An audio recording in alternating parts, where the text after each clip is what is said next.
வணக்கம் ஃப்ரெண்ட்ஸ். ரெவடிகாசி சீரியல்ல என்ன எபிசோட்ல என்ன நடக்குதுன்னு பார்க்கலாம் வாங்க. முத்து கையில ஒரு மாலைய பிடிச்சிட்டு மீனா மீனா மீனான்னு கத்திக்கிட்டே வீட்டுக்குள்ள ஓடி வர்றாரு. டேய், எதுக்குடா இப்படி ஏலம் போட்டுட்டு இருக்கேன்னு ஹால்ல இருக்க அண்ணாமலை கேக்குறாரு. இருப்பா சொல்றேன்ப்பா, இப்படி வாப்பா. மீனா, எல்லாரும் வாங்க எல்லாரும் வாங்கன்னு கூப்பிட்டுட்டே இருக்காரு முத்து. ஏய், எவ்வளவு பெரிய சாதனை பண்ணிருக்க, எல்லாரும் வாங்க வாங்க அப்படின்னு சொல்ல விஜயா உள்பட எல்லாரும் வந்து நிக்கிறாங்க. அப்பா, நான் இப்ப இந்த மாலைய மீனாவோட கழுத்துல போட போறேன், எல்லாரையும் கைத்தட்ட சொல்லுப்பாங்கிறாரு முத்து. எதுக்குடான்னு அண்ணாமலை கேட்க, நான் சொல்றேன்ப்பா நீ கைத்தட்ட சொல்லுப்பாங்கிறாரு முத்து. அவரு சொன்ன மாதிரியே அந்த மாலைய மீனாவோட கழுத்துல போட விஜயா, மனோஜ், ரோஹிணியை தவிர எல்லாருமே கைத்தட்டுறாங்க.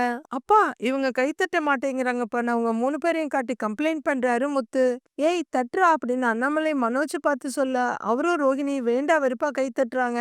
அப்படியே விஜயாவை பார்த்து தட்டு அப்படின்னு அவரு ஒரு முறைப்பா சொல்ல, அவங்களும் கிளாப் பண்றாங்க. மீனா கங்க்ராட்ஸ் அப்படின்னு ஸ்ருதி சொல்ல, ஸ்ருதி அவர் என்னன்னே சொல்லவே இல்லைங்கிறாங்க ரோஹிணி. அவங்க ஏதோ சாதிச்சிருக்காங்கன்னு சொல்றாங்கல்ல, அப்ப பாராட்டணும்லங்கிறாங்க ஸ்ருதி. முத்து, இதெல்லாம் பார்க்க நல்லா இருக்கு, ஆனா என்ன விஷயம்னு சொன்னா நாங்களும் சந்தோஷப்படுவோம்லங்கிறாரு ரவி. அதான் ரவின்னு முத்து ஆரம்பிக்கும் போது, டேய் அப்படி என்னதான் நடந்ததுன்னு எல்லார் முன்னாடியே சொல்லுங்கிறாரு முத்து.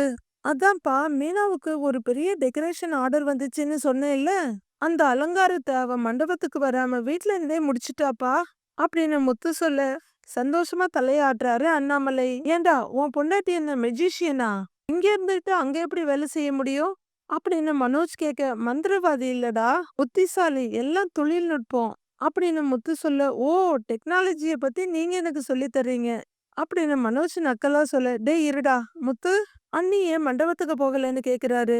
அவ வேலையை முடிச்சுட்டு கிளம்புற நேரத்துல அம்மாவுக்கு உடம்பு முடியாம போயிடுச்சாண்டா அப்படின்னு முத்து சாதாரணமா சொல்ல, ஏன்னா விஜயா போட்ட நாடகத்தை மீனாவுக்கும் விஜயாவுக்கும் தவிர யாருக்கும் தெரியாதுல்ல, அதனால விஜயா திக்குன்னு பாக்குறாங்க. எல்லாரும் அம்மாவுக்கு என்னாச்சுன்னு பாக்க, என்னாச்சு உனக்குன்னு அண்ணாமலை கேட்டுடுறாரு. விஜயா தடுமாறிட்டு இருக்க, அதான்ப்பா அப்பப்ப அந்த கை பிடிச்சுக்கும்ல, அந்த மாதிரி இன்னைக்கு பிடிச்சுக்கிச்சான் அப்படின்னு முத்து சொல்ல, ஆ ஆ அப்படின்னு சமாளிக்கிறாங்க விஜயா. அண்ணாமலை கேட்க வர்றதுக்குள்ள, அம்மா என்னாச்சுன்னு மறுபடியும் கேக்குறாரு மனோஜ். ஆண்டி என்ன கூப்பிட்டுருக்கலாம்லங்கிறாங்க ரோகிணி. விஜயாவுக்கு என்ன பதில் சொல்றதுன்னு தெரியல. இப்படி அப்படியுமா பாத்துட்டு இருக்க, விஜயா என்கிட்ட கூட நீ சொல்லல, முதுகெல்லாம் பிடிக்குமே அந்த மாதிரியான அண்ணாமலை கேக்குறாரு. ஆ ஆ ஆமாங்க, நான் பழகிட்டு இருக்காங்க விஜயா. ஆண்டி என்ன கூப்பிட்டு நான் ஹாஸ்பிட்டல் கூட்டிட்டு போயிருப்பேன்லங்கிறாங்க ரோஹிணி. அதெல்லாம் எதுக்கு, மீனாவே கூட இருந்து ஒத்தரம் கொடுத்து சூப்பு சாப்பாடுன்னு எல்லாம் செஞ்சு கொடுத்துருக்குறா அப்படின்னு முத்து சொல்ல, முத்து, அப்புறம் எப்படி மீனா டெக்கரேஷன் ஒர்க் எல்லாம் பண்ணினாங்கன்னு ஸ்ருதி கேக்குறாங்க. அதான் போன்ல வீடியோ கால் இருக்குல்ல, வீடியோ கால் பண்ணி நம்ம சீதா அவங்க ஃப்ரெண்ட்ஸ் எல்லார்கிட்டயும் பேசி என்னென்ன செய்யணும்னு சொல்லி பக்காவா வேலையை முடிச்சிட்டாங்கிறாரு முத்து. விஜயா திருட்டு மொழி முழிச்சிட்டு இருக்க எரிச்சலா பாத்துட்டு இருக்காங்க மனோஜும் ரோஹிணியும். மீதி 3 பேரும் ரொம்பவே சந்தோஷமா பாத்துட்டு இருக்காங்க. டெக்கரேஷன் சூப்பரா வந்துருச்சு, ஆளே வராம போன்லயே இவ்ளோ சூப்பரா பண்ணிட்டாளேன்னு எல்லாரும் அவ்ளோ பாராட்டினாங்கப்பா. உண்மையிலேயே இது பெரிய சாதனை தானேப்பாங்கிறாரு முத்து. ஆமாண்டா, பெரிய சாதனை தான், அம்மா வாழ்த்துக்கள்மா அப்படின்னு அண்ணாமலை சொல்ல, நன்றி மாமாங்கிறாங்க. ஆனா நான் இதுல பெருசா எதுவுமே பண்ணல, இவரும் என் கூட வேலை செய்யற அக்காங்களும் தான் நிறைய வேலை பார்த்திருக்காங்க, இவங்கெல்லாம் இல்லைன்னா என்னால இதை முடிச்சிருக்கவே முடியாதுன்னு மீனா சொல்லிட்டு இருக்க. விஜயா அப்படியே முறைப்பா பார்த்துட்டு இருக்காங்க. இந்த தொழில்ல இன்னும் நிறைய முன்னேறி வருவீங்க அப்படின்னு அண்ணாமலை வாழ்த்துறாரு. பா, இதுக்குதான் இத்தனை ஆர்ப்பாட்டமா, இன்னைக்கு மல்டி டாஸ்க் பண்றதெல்லாம் ஒரு விஷயமே இல்ல அப்படின்னு மனோஜ் சொல்ல, மனோஜ், மீனா உங்க ஒர்க்கையும் பண்ணிட்டு ஆன்டியை கேரிங்கா பாத்துட்டு இருக்காங்க, நிஜமாவே அது பெரிய விஷயம் தாங்கிறாங்க ஸ்ருதி. ஏண்டா, மத்தவங்க ஏதாவது நல்லது பண்ணா உடனே அதை பத்தி குறை சொல்லிடுவியா அப்படின்னு ரவி சொல்ல, விட்றா ரவி, மீனாவும் தொழில் அதிபரா வளர்ந்து வர்றால, அதான் கப கப கபன்னு எரியுதுங்கிறாரு முத்து. மனோஜ், நீ கொஞ்ச நேரம் சைலண்டா இருங்கிறாங்க ரோஹிணி. மீனா, இன்னைக்கு உன் சாதனைய நாம ஸ்பெஷலா கொண்டாட போறோம், என்ன செய்யலாம், நான் ஏதாவது கறிமீன் எடுத்துட்டு வருவாங்கிறாரு முத்து. நான் சொல்றேங்க, நீங்க வாங்கன்னு சொல்லி மீனா முன்னாடி போக பின்னாடி போறாரு முத்து. என் பொண்டாட்டி ஏதாவது ஸ்பெஷலா சமைக்கிறதுக்கு என்கிட்ட சொல்ல போறா, என்னன்னு கேட்டுட்டு வரேன், கேட்டு வந்து சொல்றேன், அதுவரையிலும் எல்லாரும் இங்கே இருக்க சொல்லுப்பா அப்படின்னு முத்து கிச்சனுக்கு ஓடுறாரு. கிச்சனுக்குள்ள வந்த மீனா கழுத்துல இருந்த மாலை கழட்ட, மீனா மீனா மீனா கழட்டாத, மாலை கட்டுறவங்களுக்கும் மாலை தேடி வர்ற காலம் வந்திருக்கு, கொஞ்ச நேரம் போட்டுக்க. சொல்லு, சீக்கிரம் சொல்லு, என்ன செய்யலான்னு ஒரு பரபரப்பா கேக்குறாரு முத்து. முதல்ல தண்ணி குடிங்கன்னு மீனா சொல்ல தண்ணிய குடிக்கிறாரு முத்து. கழுத்துல இருக்க மாலையை கழட்டி கையில வச்சுக்கிற மீனா, ஏங்க மனுஷங்க எப்ப எப்படி மாறுவாங்கன்னே தெரியலங்க அப்படின்னு சொல்ல தண்ணி குடிச்சிட்டு, "ஏன் என்னாச்சு? என்ன விஷயங்கிறாரு முத்து. "உங்க அம்மாவுக்கு கை கால்லாம் புடிச்சிருச்சுன்னு சொன்னாங்கல்ல?" மீனா சொல்ல, "ஆமா அதான் நீ தான் எல்லாத்தையும் சரி பண்ணிட்டீங்கிறாரு முத்து. "அப்படி ஏதாவது நடந்திருந்தா தானே நான் சரி பண்றதுக்கு?" அப்படின்னு மீனா சொல்ல, "என்ன சொல்றன்னு?" டம்ளர கீழ வச்சுட்டே கேட்கிறாரு முத்து. "அத்தைக்கு உடம்புக்கெல்லாம் ஒண்ணும் இல்லங்க. நல்லா தான் இருக்காங்க. உடம்பு முடியாத மாதிரி சும்மா நடிச்சிருக்காங்க." அப்படின்னு மீனா சொல்ல, "நடிச்சாங்களா? என்ன மீனா சொல்ற? எதுக்கு இப்படி பண்ணினாங்கன்னு?" முத்து கேக்குறாரு. "எல்லாம் நான் மண்டபத்துக்கு போறத தடுக்கிறதுக்காக தான்." அப்படின்னு மீனா சொல்ல, "அத தடுத்து இவங்களுக்கு என்ன ஆகப் போகுது?" அப்படின்னு முத்து கேக்குறாரு. "இவங்களுக்கு எதுவும் ஆகப் போறது இல்லங்க. ஆனா அந்த சிந்தாமணிக்கு என் வேலைய கெடுக்கிறதுல லாபம் இருக்குல்ல?" அப்படின்னு மீனா சொல்ல, முத்து ஆமாங்கிறாரு. "அத்தைக்கு அந்த சிந்தாமணிய தெரிஞ்சிருக்கு. அவங்க தான் அத்தைகிட்ட சொல்லி என்ன போக விடாம தடுக்க சொல்லியிருக்காங்க. அதான் அத்தை இப்படிலாம் பண்ணியிருக்காங்கன்னு" மீனா சொல்ல, "நல்லா தெரிஞ்சுதான் சொல்றியான்னு?" கேக்குறாரு முத்து. "அத்தை அவங்க கிட்ட ஃபோன்ல பேசிட்டு இருந்தாங்கங்க. மீனாவ போக விடாம தடுத்துட்டேன் சிந்தாமணின்னு சொன்னாங்க. அத நான் கேட்டேங்கிறாங்க மீனா. நம்ம அத்தையா இப்படி பண்றாங்கன்னு ஒரு நிமிஷம் நான் ரொம்ப அதிர்ச்சி ஆயிட்டேங்க." அப்படின்னு மீனா சொல்ல, "ஓஹோ! அதானே பார்த்தேன். அவங்களுக்கு உடம்பு முடியாம போனா உன்னை ஏன் பாத்துக்க சொல்ல போறாங்க? சதி திட்டம் போடுறாங்களா? அவங்கள நீ வா" அப்படின்னு கோவத்த அடக்கிட்டு முத்துக்கு திரும்ப, "ஏங்க இருங்க, இருங்க, இருங்க. உங்ககிட்ட சொல்லணுமேன்னு தான் சொன்னேன். அதெல்லாம் அங்க போய் ஒண்ணும் கேட்க வேண்டாங்கிறாங்க மீனா. மீனா அதெல்லாம் கேட்காம விடக்கூடாது வா." அப்படிங்கிற முத்து வேகமா அங்கிருந்து வர்றாரு. மீனா வேணாம் வேணான்னு பின்னாடியே ஓடி வர்றாங்க. "இப்ப என்னடா வேற ஏதாவது சாதனை பண்ணிருச்சா உன் பொண்டாட்டின்னு?" நக்கலா கேக்குறாரு மனோஜ். "சாதனை பண்ணது மீனா இல்லடா, ஒரு பெரிய நடிகை. இங்க ஒருத்தங்க இருக்காங்க. அவங்க நடிப்பு திறமைய பாராட்டியே ஆகணும்னு" முத்து சொல்ல, "புரியுற மாதிரி சொல்லுடாங்கிறாரு அண்ணாமலை. "ஆமாப்பா" அப்படின்னு முத்து சொல்ல, விஜயாவுக்கு திகில் புடிச்ச மாரி இருக்கு. "அம்மாவுக்கு உடம்பு முடியலன்னு சொன்னாங்கல்லப்பா, கை புடிச்சிருச்சுன்னு சொன்னாங்கல்ல, அது எதனாலன்னு தெரிஞ்சிருச்சு." அப்படின்னு சொல்லிட்டு முத்து விஜயாவ பாக்க, விஜயாவும் கொஞ்சம் திகிலோட முத்துவ பாக்குறாங்க. "எதனாலன்னு?" அண்ணாமலை கேக்க, "அம்மாவுக்கு மீனாவ பிடிக்காதுல்லப்பா, அதான் கை புடிச்சிருச்சு." அப்படின்னு முத்து சொல்ல, மத்தவங்க யாருக்கும் எதுவும் புரியல. ஒருத்தர ஒருத்தர் பாத்துக்கிறாங்க. "என்னடா சொல்ற?" அப்படின்னு ரவி கேக்க, "ஆமாண்டா ரவி, அம்மாவுக்கு உடம்புலாம் சரியில்லாமலாம் போகல. எல்லாமே நடிப்பு." அப்படின்னு முத்து சொல்ல, "ஆ" அப்படின்னு பாக்குறாங்க விஜயா. "என்ன நடிப்பா?" அப்படின்னு அண்ணாமலை கேக்க, "மீனாவுக்கு பெரிய ஆர்டர் கிடைச்சிருக்குல்லப்பா, அத அவங்க போய் செஞ்சிடக்கூடாதுன்னு அவள மண்டபத்துக்கு போக விடாம தடுக்க அவங்க இப்படி நடிச்சிருக்காங்கப்பா." அப்படின்னு முத்து சொல்ல, அண்ணாமலை விஜயாவ பாக்குறாரு. விஜயா முத்துவையும் மீனாவையும் முறைச்சிட்டு உட்கார்ந்திருக்காங்க, கொஞ்சம் கூட வெக்கமே இல்லாம. ஆனா மீனாவுக்கு தான் அவ விக்கிற பூ மாரியே மனசாச்சே. வேலைய கூட பெருசா எடுத்துக்காம அம்மாவுக்காக எல்லாம் பார்த்து பார்த்து செஞ்சிருக்கிறா. "நீ சொல்லிருக்கியேப்பா, நல்லவங்களுக்கு நல்லதுதான் நடக்கும்னு. மீனா புத்திசாலித்தனமா அவ வேலையெல்லாம் ஃபோன்லயே முடிச்சுட்டா." அப்படிங்கிற முத்து விஜயாவ டீப்பா பாத்துக்கிட்டு இருக்க, "டேய் அம்மா எதுக்குடா இதெல்லாம் செய்ய போறாங்கங்கிறாரு மனோஜ். வீணா ஏதாவது பொய் சொல்லிக்கிட்டே இருப்பான்னு சொல்லிட்டு ரோகிணிய பெருமையா பாக்குறாரு. அதான் முத்து சொல்றாருல்ல, ஆன்ட்டி சும்மா தான் ஆக்ட் பண்ணியிருக்காங்கன்னு. அப்படின்னு ஸ்ருதி சொல்ல, "ஸ்ருதி, ஆன்ட்டி ஏன் மீனாவோட வேலையை தடுக்க போறாங்க? அதனால ஆன்ட்டிக்கு எந்த யூஸுமே கிடையாது. முத்து வேணா ஆன்ட்டி மேல வேணும்னு பழி போடுவாரு. ஆன்ட்டி ஒண்ணும் அப்படிலாம் பண்ண மாட்டாங்க." அப்படின்னு ரோகிணி சொல்ல, விஜயா மட்டும் அப்படியே அழுத்தமா இங்கேயும் அங்கேயும் பாத்துக்கிட்டு உட்கார்ந்துருக்காங்க. "பார்லர் அம்மா, நீங்களோ இந்த ஓடுகாலியோ ஏதாவது பெரிய விஷயமா செஞ்சா இவங்க அத தடுக்க மாட்டாங்க. ஆனா மீனா பேரு வாங்குனா உங்களுக்கு ஆகாது. ஏன்னா அவ புடிக்காத மருமக, நான் புடிக்காத பையன். எங்க வேலைய தடுக்கணும்னா மொத ஆளா வந்து நிப்பாங்கங்கிறாரு முத்து. "அப்படியெல்லாம் ஒண்ணும் கிடையாது. சும்மா இல்லாதது பொல்லாததெல்லாம் சொல்ல வேணான்னு" கடுக்குன்னு சொல்றாங்க விஜயா. "இருக்கிறத தான் நான் சொல்றேன்னு" முத்து சொல்ல, "டேய் முத்து, அம்மாவுக்கு பிடிக்காதுங்கிறதெல்லாம் வேற. ஆனா ஒரு வேலைய தடுக்கிற அளவுக்கு அவங்க ஏன்டா போக போறாங்க?" அப்படின்னு ரவி கேக்க, "டேய் ரவி, இவங்க மட்டும் இத தனியா செய்யலடா. வெளிய ஒரு லேடி ஒருத்தவங்க இருக்காங்க. சிட்டில இருக்க எல்லா மண்டபத்துக்கும் டெக்கரேஷன் பண்றவங்க. அவங்களுக்கு மீனா இப்ப புதுசா வந்து இந்த தொழில்ல பேர் வாங்குறது பிடிக்கல. அந்த லேடி நம்ம அம்மா கூட எப்படியோ லிங்க் ஆயிருக்காங்க. 2 பேரும் சேர்ந்து மீனாவ தோக்கடிக்கிறதுக்காக இந்த திட்டத்த போட்டிருக்காங்க." அப்படின்னு முத்து சொல்ல, என்ன எல்லாத்தையும் நேர்ல பார்த்தவ மாரி சொல்றானேன்னு பயத்துல பார்த்துட்டு இருக்காங்க விஜயா. "விஜயா, என்ன காரியம் இது? எதுக்கு இதெல்லாம் செஞ்ச?" அப்படின்னு அண்ணாமலை கேட்க, "ஏங்க அவன் சொல்றான்னு நீங்களும் இப்படி கேள்வி கேட்கிறீங்க?" அப்படின்னு விஜயா சொல்ல, "இந்த மாதிரி விஷயத்துல எல்லாம் இவன் பொய் சொல்றவன் கிடையாது." அப்படின்னு அண்ணாமலை சொல்ல, "நிஜமாவே எனக்கு உடம்புக்கு முடியாம போயிடுச்சுங்க. எனக்கு தான் இப்படி அடிக்கடி கை கால்லாம் புடிக்கும்ல." அப்படின்னு விஜயா சொல்ல, "ஆன்ட்டி அப்படின்னா நீங்க ஹாஸ்பிட்டலுக்கு போயிருக்கலாம். இல்லன்னா நீங்க ரோகிணிக்கோ அங்கிள்க்கோ கால் பண்ணியிருக்கலாம். மீனாவ உங்களுக்கு பிடிக்காது. அப்புறம் எதுக்கு அவங்கள உங்கள பாத்துக்க சொன்னீங்க?" அப்படின்னு ஸ்ருதி பாயிண்ட் பாயிண்டா கேட்க, ஐயோ! உங்ககிட்ட இருந்து தப்பிக்கவே முடியாது போல இருக்கேன்னு பாக்குறாங்க விஜயா. கரெக்ட், அண்ணி எது செஞ்சாலும் உங்களுக்கு பிடிக்காதுல்ல. இப்ப மட்டும் எப்படிம்மா அவங்கள ஒத்தடம்லாம் குடுக்க சொன்னீங்க? இதுலயே தெரியுதும்மா. ஏதோ தப்பா இருக்குங்கிறாரு ரவி. காட்டி குடுத்துருவான் போல இருக்கேன்னு முனகிக்கிட்டு கஷ்டமா உட்கார்ந்துருக்காங்க விஜயா. ஆன்ட்டி, ஹானஸ்டா ஒர்க் பண்ற ஒருத்தவங்க எப்படியும் டெவலப் ஆகி போய்க்கிட்டே தான் இருப்பாங்க.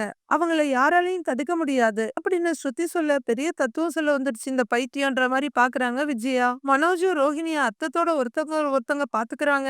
கரெக்டா சொன்ன பலகுரலு. மீனாவோட வளர்ச்சியை யாராலும் தடுக்க முடியாது. நல்லவங்க 4 பேர் நம்மள சுத்தி இருந்தா போதும். இப்படி யாரு என்ன கெடுதல் பண்ணாலும் எதுவும் ஆகாது. அப்பா, அம்மா மீனாவ தனியா சாச்சிடலான்னு பார்த்தாங்க. ஆனா மீனாவுக்கு தான் உதவி பண்ண அவ ஃப்ரெண்ட்ஸ் எல்லாம் இருக்காங்கல்ல. ஏன் இந்த ரவியும் பலகுரலும் பூவுக்கு டெக்கரேஷனுக்கு பணம் எல்லாம் கொடுத்தாங்க. ஆனா அம்மா பண்ணிருக்க வேலையை பாத்தியாப்பா அப்படின்னு முத்து சொல்ல, விஜயா, நேர்மையா உழைக்கிறவங்களுக்கு சோதனை வரலாம். கடவுள் துணை இருப்பாரு. முன்னுக்கு வருவாங்க. அத நீ இல்ல. எந்த கொம்பனாலையும் தடுத்து நிறுத்த முடியாது. அத கெடுக்கிறதுக்கு உன்ன மாதிரி ஒரு ஆள் இருக்கும்போது, குடுக்கறதுக்கு ரவி ஸ்ருதி மாதிரி ஆள் இருக்காங்க இல்லையா? சின்ன பசங்களுக்கு இருக்க பக்குவம் கூட உனக்கு இல்ல அப்படின்னு அண்ணாமலை சொல்ல, வெடுக்குன்னு முகத்தை திருப்பிக்கிறாங்க விஜயா. இதற்கத்தான்ப்பா கண்ணதாசன் சொல்லியிருக்காரு, காலம் நேரம் கூடி வந்தால் கழுதை வந்து மறைச்சாலும் காரியம் நடக்கும்னு அப்படின்னு விஜயாவை கழுதன்னு சொல்லாம சொல்றாரு. அதுவரையிலும் அமைதியா நின்றுது மீனா. ஏங்க போதும் விடுங்கன்னு வந்து முத்துவோட கைய பிடிக்க, இல்ல மீனா, நீ ஒண்ணு அவ்வளவு ஈஸியா ஜெயிக்கலல்ல. இவ்ளோ எதிர்ப்ப தாண்டி ஜெயிச்சிருக்கிற.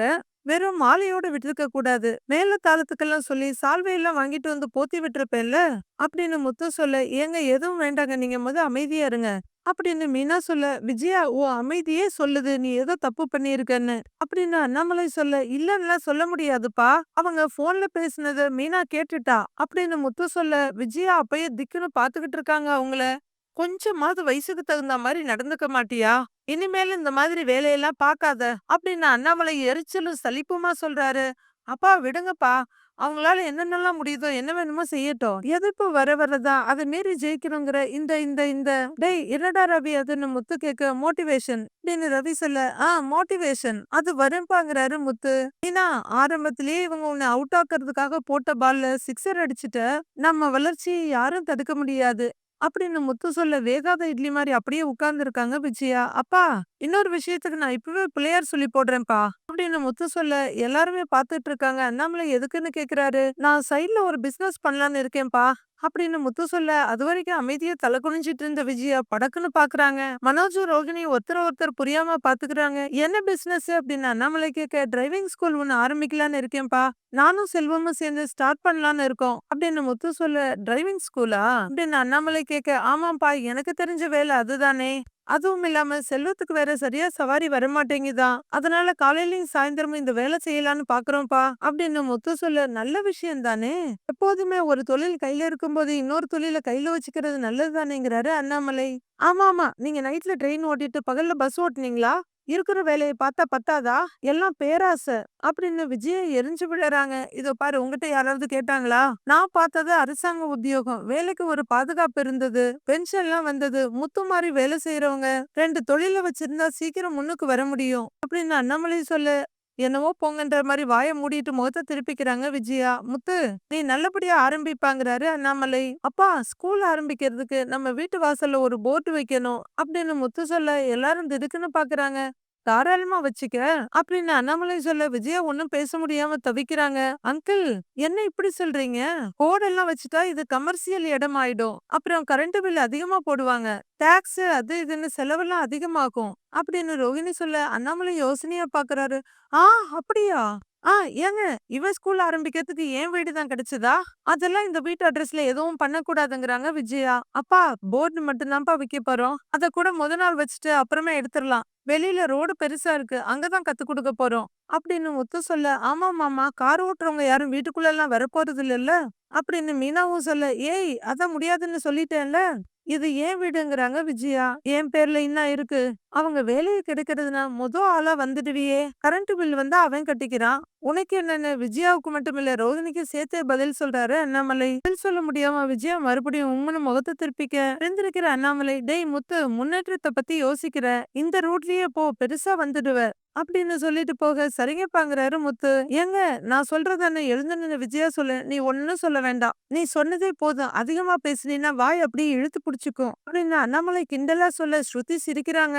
டேய் சூப்பர் டான்னு ரவி செகண்ட் குடுக்க கங்க்ராட்ஸ் முத்துங்கிறாங்க பல குரல். ஏங்க எப்படிங்க கரெக்ட்டா இந்த நேரத்துல அத பத்தி சொன்னீங்கன்னு மீனா கேட்க, நான் தான் சொன்னேன்ல டைம் பார்த்து இந்த விஷயத்த சொல்லணும்னு. அதுவும் இல்லாம இப்ப அம்மா மேல ஒரு தப்பு வந்துருச்சு.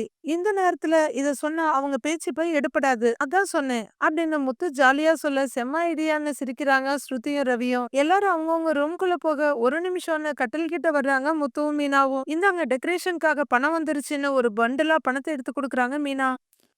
அத கையில வாங்குற முத்து அப்படியே பாக்கெட்ல வச்சுக்க, என்னங்க நீயே வச்சுக்குவீங்கன்னு சொல்லுங்கன்னு பாத்தீங்கன்னா, பாக்கெட்ல வச்சுக்கிட்டீங்கங்கிறாங்க மீனா. அப்படிலாம் குடுக்க மாட்டேன். இத என்ன செய்யணும்னு எனக்கு தெரியுங்கிறாரு முத்து. என்ன பண்ண போறீங்கன்னு மீனா கேட்க, மீனாவ பக்கத்துல இழுத்து காதோட ஏதோ ரகசியம் சொல்றாரு முத்து. அவங்க ரொம்ப ஆர்வமா பாத்துட்டு இருக்க. அது என்னன்னு நாளைக்கு சொல்றேன் அப்படின்னு சொல்லிட்டு முத்து கிடுகிடுன்னு அங்க இருந்து ஓடி போயிடுறாரு. ஏங்க அப்படின்னு சிரிச்சுக்கிட்டே பாத்துட்டு இருக்காங்க மீனா. ஆனால் முத்து பரபரப்பா வீட்டுக்குள்ள இங்கேயும் அங்கேயும் நடந்துட்டு இருக்க. டக்குன்னு எதிர்த்தால அண்ணாமலை வர ஆன்னு நிக்கிறாரு. என்னடா சவாரிக்கு போகலையா? இல்ல எதுவும் வரலையான்னு அண்ணாமலை கேட்க, இல்ல வந்துச்சுப்பா. நான் 12 மணிக்கு மேல வரேன்னு சொல்லிட்டேன்ப்பா. அவ்வளவுதான்ப்பா. அப்படிங்கிற முத்து இந்த பக்கமும் அந்த பக்கமும் நடக்க, ஏன்னு அண்ணாமலை கேக்குறாரு. எல்லாம் ஒரு காரணமா தான்ப்பா. அப்படிங்கிற முத்து மறுபடியும் நிக்காம பரபரப்பா இங்கேயும் அங்கேயுமா நடந்துட்டு இருக்க மனோஜ் என்னன்னு பாக்குறாரு.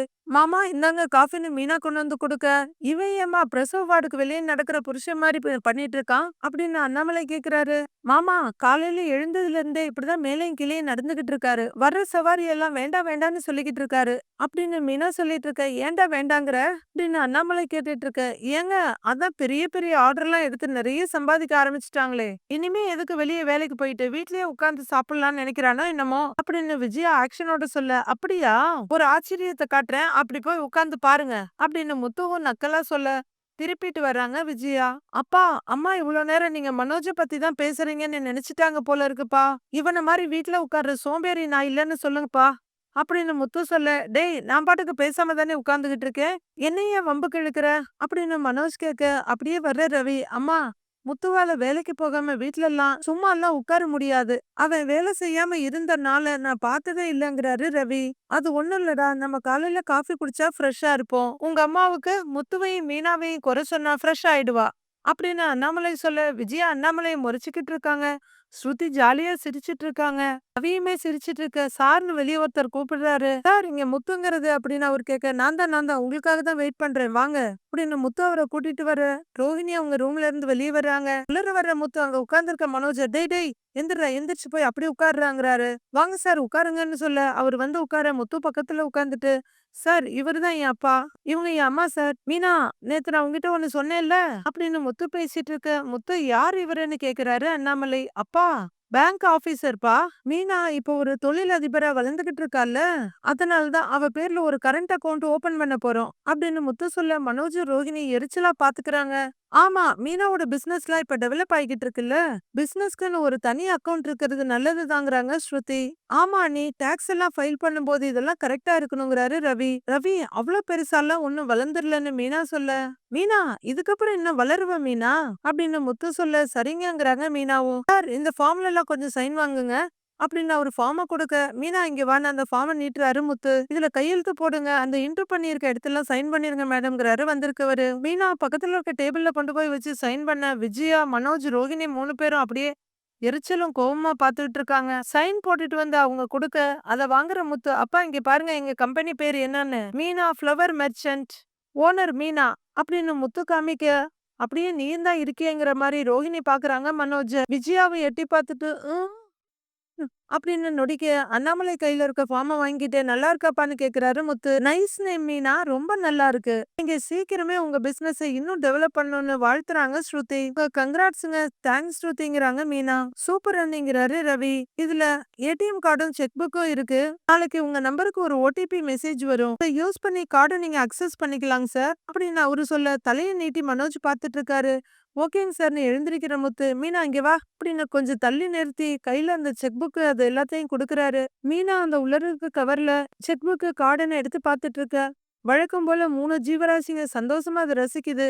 மத்த 3 ஜீவராசிங்க பயங்கர கடுப்போட பார்த்துட்டு இருக்கு. என்னங்க இதெல்லாம் உடனே கொடுத்துட்டாங்கன்னு சந்தோஷமா ஆச்சரியமா கேட்க, நான் தான் ஒரு வாரம் முன்னாடி எல்லாத்தையுமே பேசி வச்சுட்டேனே மீனா பேங்க்ல அப்படின்னு முத்து சொல்ல அக்கவுண்ட் ஓபன் பண்ண 1 வீக்லயே இதெல்லாம் வந்துருங்கிறாரு ரவி. சரிங்க சார், நான் கிளம்புறேங்க சார். உங்களுக்கு ஏதாவது பிசினஸ் லோன் தேவைப்பட்டா என்ன கான்டாக்ட் பண்ணுங்கங்கிறாரு அவரு. ஓ, பிசினஸ்க்கு லோன் எல்லாம் கொடுப்பீங்களா அப்படின்னு முத்து கேட்க ஆமாங்க சார்ங்கிறாரு அவரு. ஆமா ஆமா, தொழிலதிபர் ஆனா இதெல்லாம் குடுக்கறது தானே அப்படின்னு முத்து சொல்ல விஜயாவுக்கு பொறையேற மாதிரி நடிச்சு அப்படின்னு வராத சிரிப்ப கஷ்டப்பட்டு அடக்குறாங்க. என்னாச்சு ஆன்ட்டின்னு ஸ்ருதி கேட்க, ஒண்ணும் இல்ல, சும்மா இருமல் அப்படிங்கிறாங்க விஜயா. இது இருமல் மாதிரி தெரியலையே, ஏதோ ஆதங்கத்துல பண்ற பொறுமல் மாதிரில இருக்கு அப்படின்னு முத்து சொல்ல ஜாலியா சிரிக்கிறாங்க ஸ்ருதி ரவியும். அப்ப நான் வரேங்க சார்னு அவரு சொல்ல சரிங்க நம் கைய கூப்பிடுறாரு முத்து. தேங்க்யூன்ட்டு கிளம்புறாரு அவரு. என்ன மீனா கண்ணெல்லாம் கலங்கி இருக்கு அப்படின்னு ஸ்ருதி கேட்க மீனாவால பதில் சொல்ல முடியல. அது ஆனந்த கண்ணீருமா.